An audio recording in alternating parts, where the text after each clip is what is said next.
Some hand grenades here, grenade technology. We talked about these in a live chat the other night, and it seemed like people weren't real familiar with them. So let's take a look at some of the basic stuff. I'm no expert on them, but I can let people know about some of the basics. We're looking at the body, the spoon, the pin. That's the part most people are familiar with from movies, but this actually doesn't start the grenade. This pin is just there to hold the spoon in place. Now this one's all like just a dummy version, so this one really doesn't have all the working parts, but that pin just holds the spoon from falling out of place. And on this one we can see that the spoon hinges here at the top of the grenade. There's some hinges here on the spoon that you can see. So these will come on and then hold it there. Now let's take a look at one that's actually working inside. You can see this is a inert one, a dummy one. There's really nothing going on there. The little hammer has been removed. I guess since this is so loose, I'll just go ahead and take that off. So you can see the top part comes off, the fuse comes off of the body of the grenade. On a real grenade, I imagine this would be full of explosives and shrapnel and things. On these dummy grenades, they're just enough metal to simulate the weight and size of a regular grenade. This is just a different shape, and I suppose that designates something. If you had real grenades, you know, it's probably fragmentation, where this might be either a different type of fragmentation or designed for something else. This is a smoke grenade, and it has the working spoon and everything with a hammer and a spring. So we pull the pin, and now you can see that there's a hammer there. You can point at it with this spoon. So there's this hammer that really wants to, that's under spring pressure, and it really wants to pivot on that pin right there and come around and hit a primer here. And you can sort of see the primer on this one inside there. On this one, it actually just sort of looks like a bullet. You can't get it to there.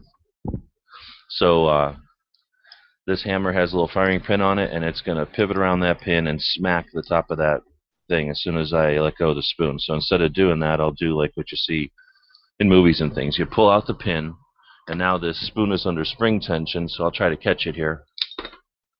So the spring tension flew the spoon out of there, and as we saw, the spoon is just sort of on pivots here, but they do let go after a while, and this is designed to separate. And now we can see that that hammer came around and hit the top, and normally that would have then ignited whatever this igniter thing is on a real grenade. And then in this case, instead of lighting off a bunch of explosive, it lit off some sort of fire that would burn whatever chemical it is that produces smoke out of this end. And then these actually kick out quite a bit of smoke. We're going to take a look at the top here and see how that hammer comes around. It's under a tight spring pressure, but it's not super strong spring pressure, so it's possible to just kind of pick it up even with these spoons, which are aluminum, so they bend real easily. It's just with the camera angle and stuff trying to get in here. Okay, so now we bent that back, and you can see that there literally is a firing pin on there. Maybe. It'll show up. There is a firing pin there. And on this one, it hits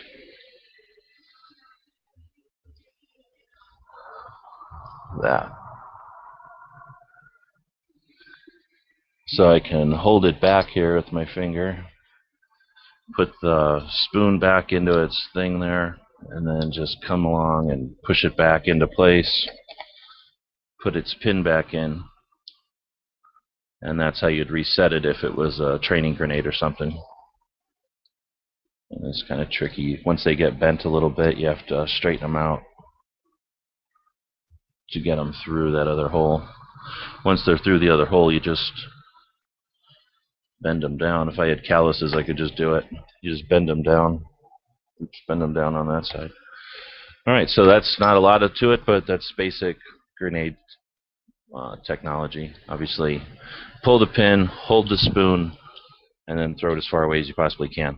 Well, one of the things that I used to do when I was a kid too, and the reason this even came up is people thought this was a carry clip, and that's super dangerous because if you think about it, you're carrying this thing, and it's not uncommon for people to think that because it kind of looks like a carry clip, and it fits perfect into Alice gear. the big wide nylon belts we used to have and cotton belts back in the day. Problem is, if you do carry a grenade that way, and imagine this being carried on the side of somebody, if something were to actually snag on this pin and it did come out for whatever reason, then the weight of the grenade would just pull it off the belt, and you'd either drop a grenade at your feet or worse, and then obviously the grenade would go off. I think the old grenades were something like 3-second fuses, and I think that was too short, so they ended up making it longer. But again, I'm not a grenade expert to know all that. I'm sure you can find that all online.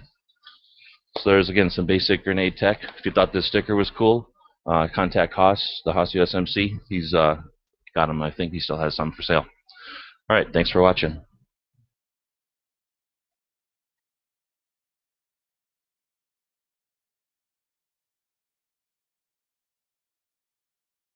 The guys and gals of GunWebsites.com encourage you to take a CCW class every year, practice at least once a month, and carry every day. Thanks for watching GunWebsites.com.